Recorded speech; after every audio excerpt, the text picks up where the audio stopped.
This is a thought-provoking episode, and I'm going to keep this short and to the point. But I hope that you leave this with a different mindset and a different perspective on your strength and your development areas. Let's dive in. Here are the 2 questions this podcast answers. 1, how do you successfully transition into your first official leadership role? And 2, how do you keep climbing that leadership ladder and continuously get promoted, although the competition and the expectations get bigger? This show, the Manage Your Track podcast, will provide the answers. I'm your host, Ramona. I'm on a mission to create workplaces where work is seen as a source of contribution, connection, and personal fulfillment. And this transition starts with developing a new generation of leaders who know how to lead so everyone wins and grows. In the show, you'll learn how to think, communicate, and act as a confident and competent leader you know you can be. Welcome to this episode of the Manage Your Track podcast. Let's start off with this. I encourage you to think about the last time you were absolutely, completely, unshakably certain about something.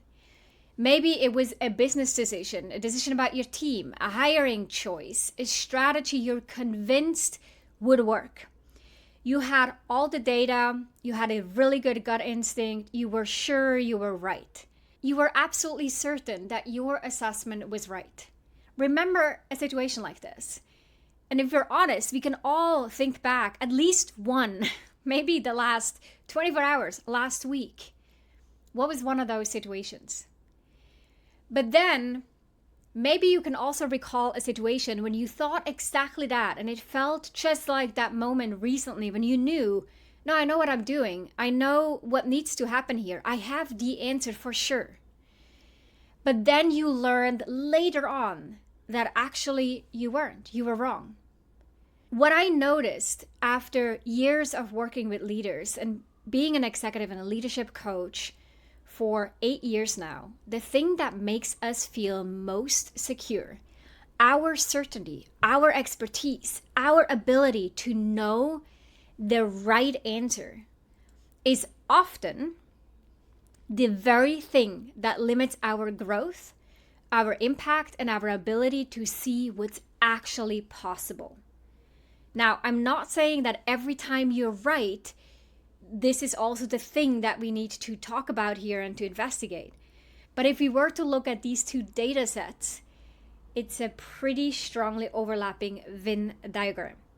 So today, we're going to talk about the limit that certainty builds around our thinking and about why the leaders who make the biggest breakthroughs in their careers aren't the ones who have all the answers, but are the ones who are brave enough, curious enough, self-aware enough to question even their strongest convictions.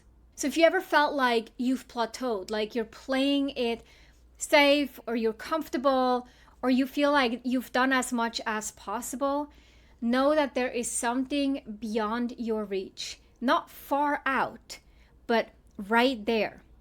And this is the conversation I want to have today because I think we all need to remind ourselves of this and reflect on exactly this idea that it's what we are most convinced of, what we feel we're most certain about, most right about, is often the exact thing that's holding us back.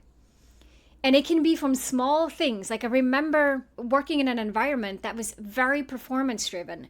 Long working hours, your job was kind of your life.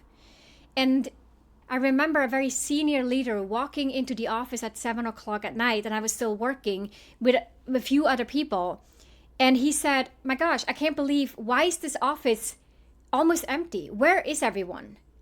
It's only 7 o'clock. There was this idea that if you're not there at 7 o'clock, and trust me, he knew exactly who was still at the table and who has left, that you just couldn't keep up. You couldn't get the promotion in.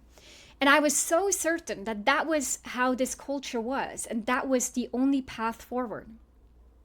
To only find out about 3 months later that there was a colleague among us who was being really impactful, really valuable to the team, already gone through a number of promotions and on a strong path forward to be really successful in this organization. And they had a pretty balanced work life, so to speak. They weren't there at 7 o'clock. They took long breaks. They were having an outside life that was pretty significant. Like they were doing other things that took up a lot of time, and they made that work, and it was never an issue. And I remember hearing this and thinking, oh my gosh, this entire time I thought there was only one way to progress in this organization. And if you weren't doing it that way, it would be a dead end. And suddenly I see this other person proving me wrong, proving the exact opposite. And in that moment, I realized that the idea that there was only one way forward was the thing that was totally limiting me. And that's just one example, one that pops into my mind when I think of this concept, but it happens to us all the time. And I hear it in coaching conversations as much as I hear it in my own head. Let's dive in and look at this a little bit more closely. Something that most of us don't want to admit is that we're really, really keen to being right. We're patterned to want to be right, not in an arrogant way, although sometimes that does happen and it turns out to be arrogant. But in most cases, it's a survival instinct. It's our brains literally wired to seek certainty because uncertainty feels dangerous. So we collect a whole bunch of evidence for what we already believe. We hear this when we talk about confirmation bias and biases overall. We also surround ourselves with people who think like us. We read the articles that confirm our existing opinions. Outside of our work life, we see this unfold on social media or even the TV channels that we watch or the news channels or the news outlets that we read. How does it feel to read a piece that confirms our existing opinion versus how does it feel to read a piece that takes on the opposing view to our opinion? The two don't feel the same way, and we don't read it with the same attitude, the same approach. But it's really interesting to observe yourself doing it, to watch politically opposing news channels and hearing the stories and seeing how they resonate differently with you, and to notice how these biases start kicking in, and then question and really challenging those. But in the leadership world, specifically here, breaking it down to our day-to-day interactions and why this matters if we think about our leadership development and our growth, it's that we're almost building like a boundary, a limit around us and around our thinking. Imagine you're standing in a house and you're in a room and you're seeing walls around you. These seem like pretty set walls, like I can't see on the other side of the wall. And then suddenly some other person comes into the room and they have a device on their glasses. You know, it's probably a bit fictional, but probably not too far out. Their devices would let them see through walls. They would be able to pick up on heat radar. They would be able to pick up on big objects on the other side of the wall. They can see what's out there while you're staring at a white blank wall. And this is the limit we expose ourselves to. And suddenly the other person would say like, oh, someone is approaching. And you'd be like, how do you know? Well, my glasses see behind the wall. Like, what? How is that possible? We don't even consider that such a thing exists, that we could see through walls. And that is kind of what happens when we think we're so right. It's like, we're so right. There's no other way. There's no other side of the wall that I could see. I can only see the wall. And so because of that, again, the survival instinct, that is the certainty. That wall actually gives me some certainty, protects me, knows, I know now I am safe. This is the room, this is the wall, this is the zone that I operate in. Those are patterns that I recognize, and hence they guide my decisions. So we learn to operate within the boundaries of what we already know, what we are already comfortable with what we're already convinced is true. And here's the thing about those walls. They work so well that eventually we forget that they're there and that they're walls and there would be something on the other side. We believe that this is just all there is. That's all the space we have. We don't see doors, or we don't assume that I could walk through a door and go to a different room. Imagine if this was just the space to operate in. For example, at work, this may look like you think this is the scope of work that we as a team do and should be doing. And then anything outside of that, no, that's behind the wall, that's not ours. Or that has nothing to do with us, or we can't touch that, or some other reason why that's on the other side of the wall and not within this room. So we start to believe that this area is what we're comfortable with, that this is the entire scope of work or scope of responsibility or scope of influence that we have. Another example, it could be an executive who's convinced that their industry just works this way. That's how it's done. Or the manager who knows their team isn't ready for more responsibility. Or the one who says, no, we're at capacity, we can't take on more, my team is burned out. They're stressed, I can't delegate. And you really truly believe that you can't delegate because they're stressed out, overwhelmed, overworked, at capacity. And we take that for granted. Now we base all our decisions on what we delegate, how much work we take on, what we say yes to, what we say no to. All that is now dependent on this one belief that we think the team just cannot take more work on. And now, I don't want to say that's not per se true, but we form that belief once, maybe we have a couple of weeks of evidence, and then that becomes sort of the norm. It can also be the thing that we then communicate to other people. Suddenly our manager won't ask us for help, won't open up new opportunities or introduce us to a new project group that would actually advance our career because they think, you know what? They seem stressed out, the team seems stressed out, there's no capacity. So we start to form these beliefs, these walls. Or the founder who's certain that they understand the customer's needs. They know what the customer wants. Now, they're not necessarily wrong, but again, they're often the incomplete beliefs that we've never bothered to test. In the startup world, where there's a lot of talk around the product market fit, leaders have to constantly challenge these assumptions and is this truly what people want? And if they want it, will they pay for it? And then what are the exact features that they really need? Just because I heard it from two people, does that actually mean everyone feels this way? And if we don't realize that we're making these assumptions and we form these beliefs, set up these walls, we can quickly find ourselves down a rabbit hole and then not get anywhere. Now, for some leaders, it can also be that we become really good. We get promoted, we get good performance reviews, and then that actually turns into the problem. This competence confidence, the quiet certainty that comes from knowing you can handle whatever comes your way. We learn the rules of success in our organizations. We know how to navigate the politics, deliver results, manage up and down effectively. We know how to lead. But then unconsciously, again, we're building up this wall, this boundary around our leadership. Because we know what worked so far. We keep doing what worked. We know what our team can handle. So we never push beyond that. We know what projects were realistic. So we stopped proposing anything that felt like a stretch or counterintuitive based on that initial belief. And in many cases, we might be right about that, but we totally miss those outliers, those ideas that would be great if only we didn't have that wall, we didn't have that boundary there. But because we have it there, we don't even give it airtime.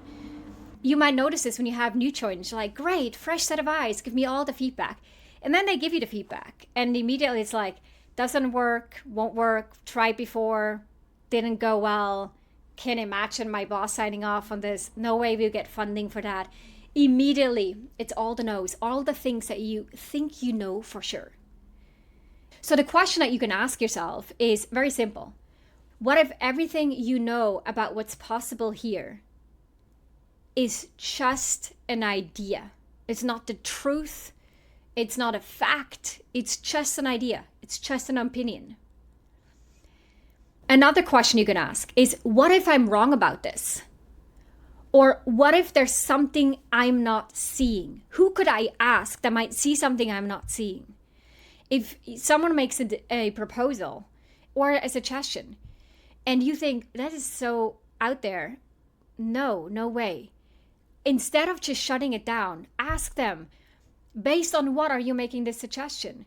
What have you considered in the process? What kind of limits or conditions need to be in place for this to work out? Ask more, because you might actually learn that their way of thinking is different and that there's something where you see it as a requirement or a limit that they don't have. And this is why they made that suggestion. This is assuming that they know sort of the profession or the industry to a degree and that you think that they're capable. But when those people, capable people, know the industry, know the profession, they bring up suggestions that we just like, what? Where is this coming from? That is a signal that you might have one of those limits, one of those walls build up that someone else can't see. So the leaders who continue to elevate and to challenge themselves aren't the ones with the most certainty. They aren't the ones who say like, I know I'm great at this. I know I'm right at this. I know how it's done. I have the answers. No, it's the ones with the most curiosity about their own blind spots. It's the ones who never really think, oh, I'm just good enough, or I know for a fact. They're the ones who hear something that doesn't sit well with them or doesn't seem to make sense. And instead of shutting it out, they're asking about this wall again. When they think that they're good at it, that they already know how it all works, that they're already great at presenting to executives, or that they don't need any leadership training or don't need any coaching because they're fine. Those are usually the moments when we need to say like, okay, and what have you recently challenged yourself on? What's a belief you've actually recently changed? What is something, a topic where someone else convinced you of the counter opinion about this? And if you can't answer any of those questions, you don't know when that was because it's been too long, it's likely that you're not getting into this practice enough to really challenge yourself. I noticed this myself too. It's easy, it's so much more comfortable to just go with what we know and with that certainty. And then we find ourselves in the cycle of just keeping doing the same thing. And the only thing that usually gets us out is either we get confronted with a fact that we just can't, we can't seem to make it work and fit it into our current mental model. So we are forced to challenge it. Someone else gives us feedback on it, or we actually do this ourselves. We don't wait for someone else to present it to us, but we are the ones who develop this mindset of constantly challenging ourselves. So I hope that this idea that where you think you're most right about, where you're most convinced about, might actually be the thing that unlocks that next level of growth for you, and how changing your mindset about being right, away from judgment into curiosity, can change the way that you not just lead yourself and grow as a leader, but also the kind of culture and tone that you set with your team. I hope this was short as promised and to the point, and sparked some thoughts for you and was food for thought. And if it resonated, please share it along with other coworkers or with your team and have a discussion about this. It's always great to not just absorb it and consume it, but to have an outlet, a way to digest, process, and use the information, such as with this podcast. And that's all for today. Thanks so much for tuning in. I'll see you again next week. Bye for now. If you enjoyed this episode, then check out 2 other awesome resources to help you become a leader people love to work with. This includes a free masterclass on how to successfully lead as a new manager. Check it out at arcova.org/masterclass. The second resource is my best-selling book, The Confident and Competent New Manager: How to Quickly Rise to Success in Your First Leadership Role. Check it out at arcova.org/books, or head on over to Amazon and grab your copy there.